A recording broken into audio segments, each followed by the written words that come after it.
Okay, so right, so I will talk about Cooper quartets, which is basically among the topic of this conference, and so I don't want to dwell too much on introductions. So first of all, I just want to mention collaborators, Alessandro Braggio, Francesco Giazzotto, and Michele Governare, that participated and collaborated to this project, and also some fundings. And so, again, the context is pretty clear of this conference. So we have superconductivity, this fascinating phase of matter, and it is made out of pairs, Cooper pairs, and then we want to study and to see whether we can actually go beyond this paradigm, and for example study Cooper quartets, whatever it means. And so it is important actually because I mean we have seen in this conference that is many novel materials or interesting material can show this phase, but or may show this phase perhaps. Is more appropriate, but also now the question for me, which is also interesting, is whether we can engineer something like that in an hybrid superconducting device. And so it has definitely a fundamental flavor and an application one. Again, so don't want to make any introduction, but just want to mention that there are, as far as I understood, two main ways of thinking about the charge-free superconductor. One is that is based on a bosonic mechanism, which you pair pairs, right? And then, you know, I mean, we have seen some fluctuation-based mechanism, or also interference-based. This 2002 Dussault-Vidal proposal is basically based on interference. So you, in this case, you just basically, by destructive interference, you inhibit transport of single individual pairs, and then you're left in the presence of interactions with pair hopping, basically. And but we have also seen in the previous talk by Martina that there are also fermionic systems where there are low energy spin 3/2 at least in 1D systems phases, or also in a molecular superfluid phase. And then I don't want to I just wanted to mention this. And one thing that is interesting for let's say devices are concerned is the two Cooper pair junction. So a junction that simply shows a cos to phi dependence, because it has been proposed that at level of junction and devices based on Josephson junction, it may give rise to the definition of a parity protected 0 pi qubit, right? So, and there has been quite some, let's say, proposal of how to possibly obtain such a cos to phi junction that are based on originally, I mean, Charlie Marcus the other day talked about that. So these squids that have two junctions per arm, or semi-super platforms in which you have nanowires that are highly transparent, so they are beyond the tunneling regime, which you transport. You can transport more than one Cooper pair, and also these Flowermon based on twisted D wave, and then also we have we got this morning some talk about that, but not precisely this one. But so these are this is what has been proposed, and here what I wanted to see is that if we can cook up a device that could act in between, so that has somehow a Cooper quartet flavor that is beyond these two Cooper pair processes, and so the system is going to be provided by this double quantum dot structure that is proximity coupled to a superconductor, an ordinary BCS superconductor. And so it's going to be described by Hamiltonian with two terms, one the H0 that describes the quantum dots that we will see in the next slides, and the other one that is a proximity-induced pairing. So electrons can hop from the superconductor to each dot, and they would hope with the hopping rate, which are proportional to the square, if you want, of the opening up amplitude, and they will generate two possible induced pairing. One pairing that comes from local Andreev reflection, in which one Cooper pair either goes to one dot or to the other dot, or there is a no local Andreev reflection, if you want, in which a Cooper pair splits and one electron goes in dot 1 and the other electron goes in dot 2. So if we assume that the energy gap in the superconductor is the largest energy scale in the problem, and we send it to infinity, this is just tunneling rates that will induce exactly proximity gap, proximity-induced gap in the double quantum dot system. All right. Okay. So let's make a warm-up. Suppose that we have a dot in which we just have a density energy, so on-site energies of the dots, and then on-site, let's say, density-density interaction on-site and between the two dots. And if you look at the even parity sector, then of course, if we assume all of these numbers to be positive, then the ground state will be just the vacuum. And then, again, in the even parity sectors, we can have other two states with two particles, more, but we just ignore equal configuration spin that have a higher energy. And then there is the 4-electron state that has the highest energy in the problem, right? And the proximity pairing just couples these states in this way, right? Either via local Andreev reflection or via no-local Andreev reflection. Okay, but now what happens if we assume somehow that we can change the sign to these interactions and consider them to be both attractive, let's say? And again, as we saw in the previous talk, I mean, a clever idea is just to make the vacuum and the 4-electron state degenerate, right? So basically, if we do that, we need to basically select a resonance condition in which these two states are almost degenerate and all the other states are higher in energy. Then we need to necessarily take epsilon, if you want, which is the on-site energy, positive, and both U and W negative, in a way that we can achieve this resonance condition. At this point, we immediately see that we can single out a quartet subspace in this system.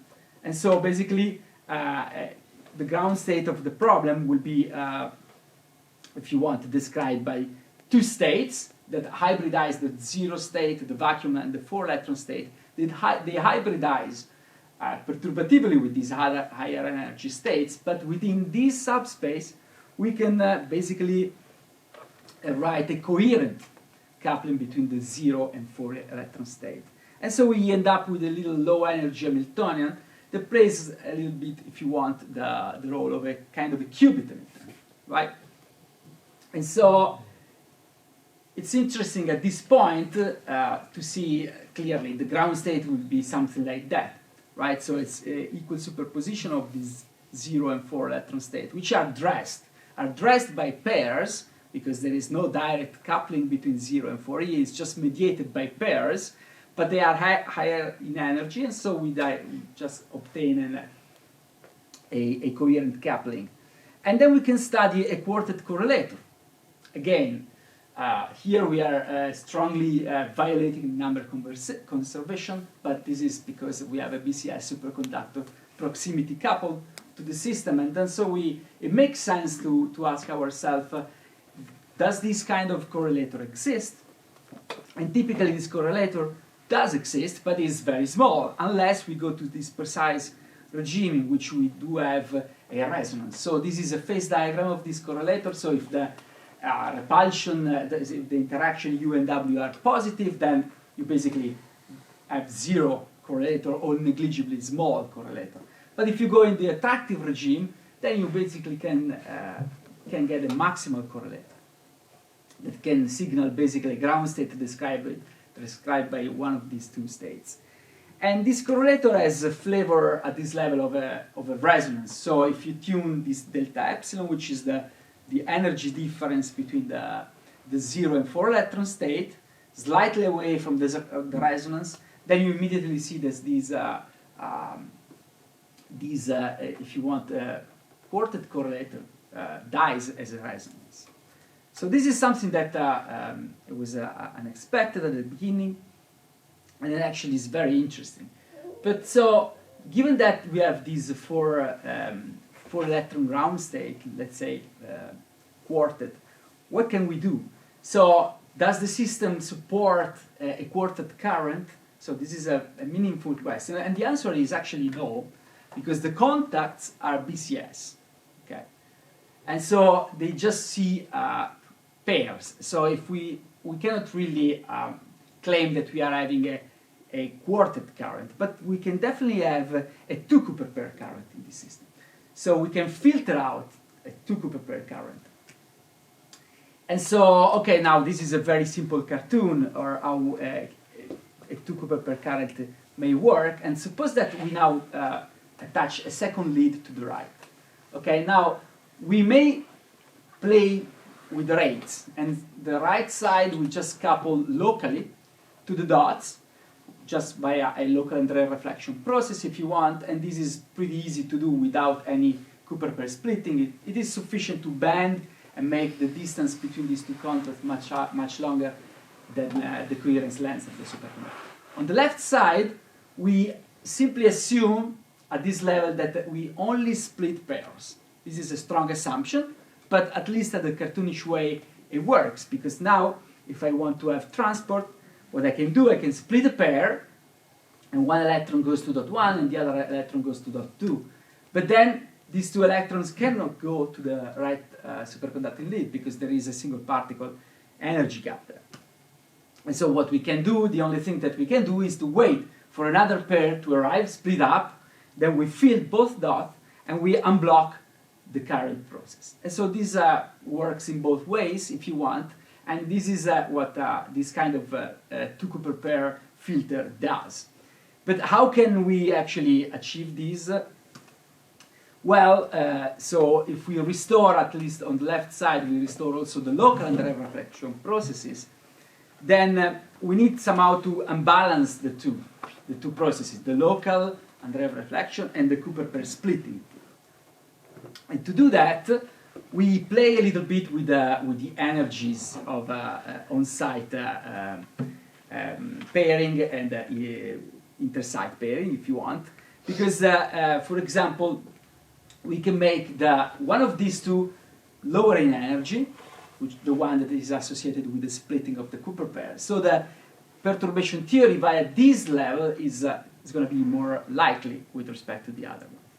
Right? So, and then we can basically, of course, we have two contacts, we have a phase difference, and then we can calculate this capital gamma rate phase dependently. So that depends on the phase difference between these two processes. And we see that, of course, we immediately see that if gamma SL is 0 here, kind of here, then we got the square, we got this gamma dependence on 2 phi, and then the energy of the ground state is going to be just proportional to 2 phi, and then we will have exact 2 Cooper pair current. But if this gamma SL is non-zero, then we have mixed, we have, let's say, spoiled a little bit the perfect 2 pi periodicity of the ground state energy.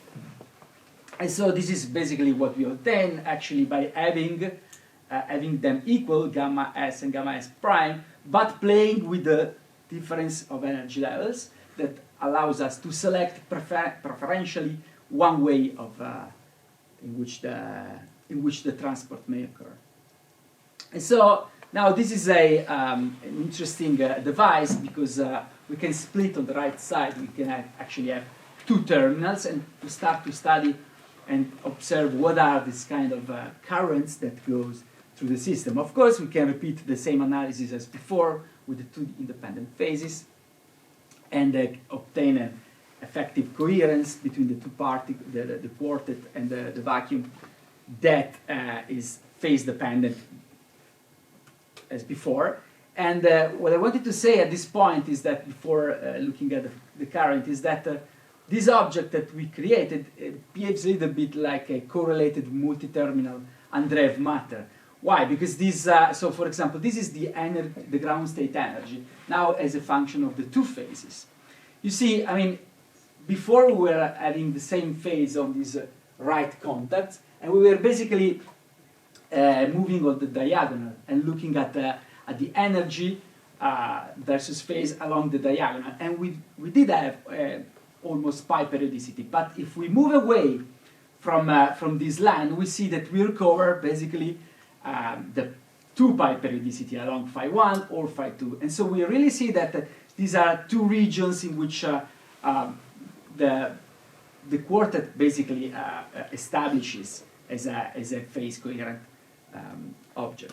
And of course, this is the ground state energy, and then there is also an excited state, which is just if, for example, the ground state is 0 minus 4e, the excited state is going to be 0 plus 4e, or a combination, complex combination of the two.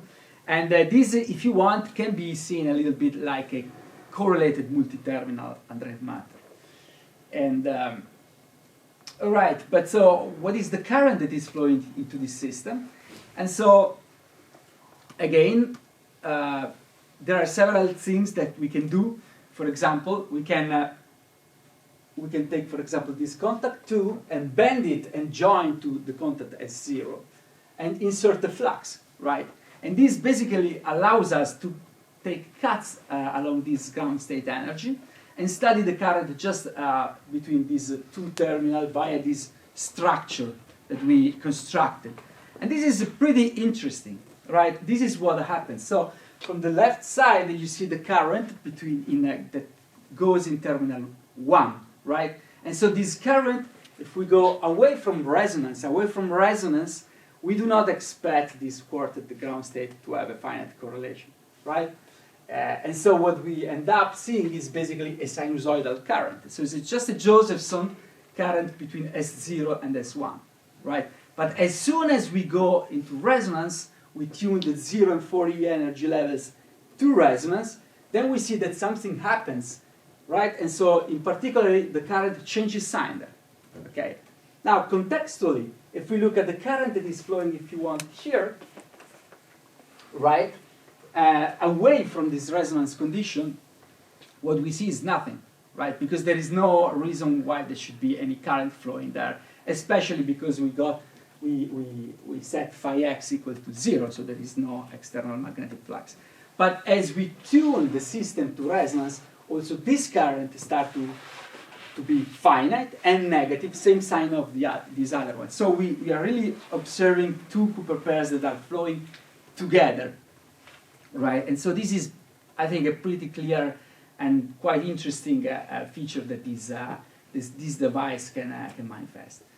And of course, this system requires attractive interaction, and there has been some proposal in which you can have actually some attractive interaction in this kind of system, but this is actually to be explored, further explored, and then it's more like a toy model that shows how such a device can mediate a Cooper-ported filter, if you want. And with this, I just wanted to summarize that there is a resonant fermionic mechanism that can be cooked up if you want, and then also was very similar to what Martina said, described in the previous talk, and allows us in a way to simulate strongly correlated state of matter also in a quantum dot device coupled to superconducting leads. And with this, I thank you very much for your attention.